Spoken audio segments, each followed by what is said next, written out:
Hey friends, welcome back to my channel. If you're new here, don't forget to hit that subscribe button and ring that notification bell so you don't miss any future uploads. Today is Whole Foods Wednesday, so I have another whole food, plant-based, oil-free recipe for you guys. And today we're making my Instant Pot fajita soup. This recipe is super easy to make, but it's not just a dump and go because we do want to develop some flavors beforehand. So we're going to start off by thinly slicing an orange bell pepper, a red bell pepper, a jalapeno, and an onion. Now, I'm going to thin slice these, and then I'm going to get my Instant Pot turned on saute mode so that it can start heating up. And when the Instant Pot is heated up, we're going to start adding in our peppers. So with my jalapeno, you're going to want to make sure you remove the stem and then your seeds.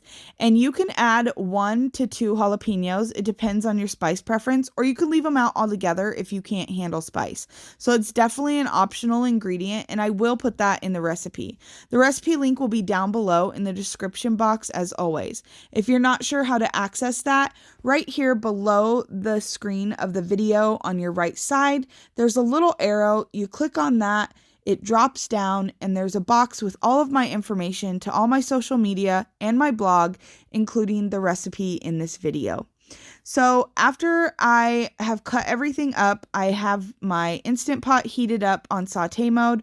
I've added my onions, my bell peppers, and my jalapenos, and we're going to dry saute these for about 10 minutes. We're looking for our onions to get sauteed, and we're just going to develop a ton of flavor doing this. So we're going to go ahead and sweat these down.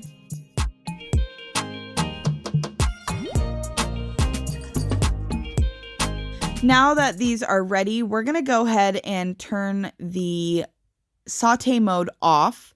And then I'm going to add in my garlic because it's still going to be hot. And I'm going to mix my garlic around and cook my garlic for about 45 seconds to a minute. We're just looking to release the flavors. So you want to add some minced garlic. If you don't have any on hand, you can always just add some extra garlic powder. That would be great. Remember, you can always substitute where need be. You can use a yellow bell pepper if you don't have an orange. Those are things you can change around, obviously, in a recipe and make it your own anytime. So I'm just going to saute these down a little more with the garlic, and then we're going to add our spices. So for our spices, I have some chili powder, some onion powder, some smoked paprika, and some cumin. And I'm just going to add these in while the pot is still really hot. And I'm just going to give those a good little mix just to release some of those flavors and the natural oils in those seasonings.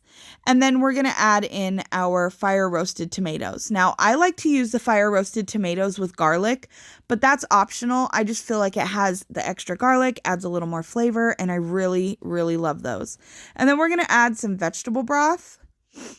And then we're going to add our beans. Now, I'm using pinto beans and black beans, but you could also switch this around. You could use garbanzo beans and black beans. You could use garbanzo beans and pinto beans. You could use black beans and white beans. Whatever you have on hand. I like to do pinto and black bean, but feel free to switch it up because you can really always make your recipes your own at any time and switch around things where needed. And I really always like to encourage people to get comfortable cooking and teaching themselves how to make recipes on their own in their own kitchen. So now I'm going to go ahead and put the lid on this, and we're going to seal it, and we're going to put this on high pressure for 5 minutes. And then once the 5 minutes is up, and your pot has come to pressure and it has cooked for 5 minutes, it's going to go into natural release mode. You see here. If you're not familiar with the Instant Pot, that's why I'm showing you. You're going to allow it to naturally release for about 10 to 12 minutes before you press your pressure release valve. Once you've done that, then you can remove your lid and your soup's ready to serve. It's super quick and easy to make. It's full of flavor. It's super delicious. It freezes well. I already tested it in the freezer and it's a great soup to freeze. My husband will be taking this to work, and it also holds up in the fridge for about 5 days. Next, you just want to top this with your favorite toppings.